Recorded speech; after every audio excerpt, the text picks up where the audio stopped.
Hi hello నమస్తే welcome to our channel. Animal Pushpa 2 సినిమాస్తో heroine Rashmika గారి కెరియర్ నెక్స్ట్ లెవెల్కి వెళ్ళిపోయింది అనే చెప్పుకోవచ్చు.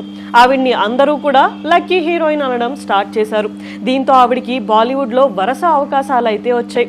నెక్స్ట్ తను హీరోయిన్గా యాక్ట్ చేసిన చావా సినిమా కూడా సెన్సేషన్ అయితే క్రియేట్ చేసింది. అయితే ఈ సినిమా స్టోరీ అండ్ మేకింగ్ అంతా బాగున్నా సరే రష్మిక గారి లక్ కూడా కలిసి రావడంతోనే ఈ సినిమా హిట్ అయింది అని అందరూ మాట్లాడుకున్నారు.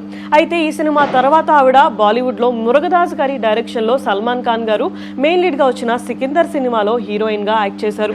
అయితే ఈ సినిమా మీద ఫస్ట్ నుంచి కూడా అంత బజ్ అయితే లేదు. అండ్ మురుగదాస్ గారి సినిమాలు ఇదివరకు చాలా బాగుండేవి, కానీ ఇప్పుడు వస్తున్న ఆయన సినిమాలు అంతంత మాత్రంగా ఉంటున్నాయి అనే చెప్పుకోవచ్చు. అయినా సరే రష్మిక గారి సినిమాలో యాక్ట్ చేస్తున్నారు కాబట్టి సినిమా ఖచ్చితంగా హిట్ అవుతుంది అని అందరూ చాలా నమ్మకంతో అయితే ఉన్నారు. కానీ ఈ సినిమా బాక్స్ ఆఫీస్లో అనుకున్నంత సక్సెస్ అయితే అవ్వలేకపోయింది. దీంతో రష్మిక ఉన్నా సరే ఈ సినిమా హిట్ అవ్వలేకపోయింది అని చాలా మంది కొంచెం నెగిటివ్గా కూడా మాట్లాడుకుంటున్నారు. ఈ సినిమా ఫెయిల్యూర్తో తన కెరియర్ అంతా సక్సెస్ఫుల్గా నడుస్తున్న టైంలో ఒక బ్రేక్ పడింది అనే చెప్పుకోవచ్చు. ఈ సినిమాతో ఆవిడ కెరియర్ కొంచెం డౌన్ ఫాల్ అవుతుంది అని కూడా చాలామంది మాట్లాడుకుంటున్నారు. ఒక్క సినిమానే కదా అని అనుకోవడానికి కూడా లేదు, ఎందుకంటే ఈ సినిమా ఇంపాక్ట్ అనేది తన నెక్స్ట్ సినిమాల మీద పడుతుంది.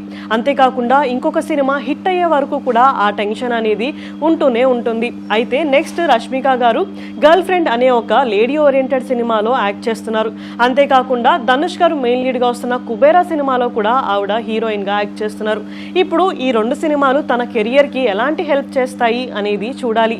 ఇలాంటి వీడియోస్ కోసం మా ఛానల్ని సబ్స్క్రైబ్ చేసుకోండి. Thank you for watching.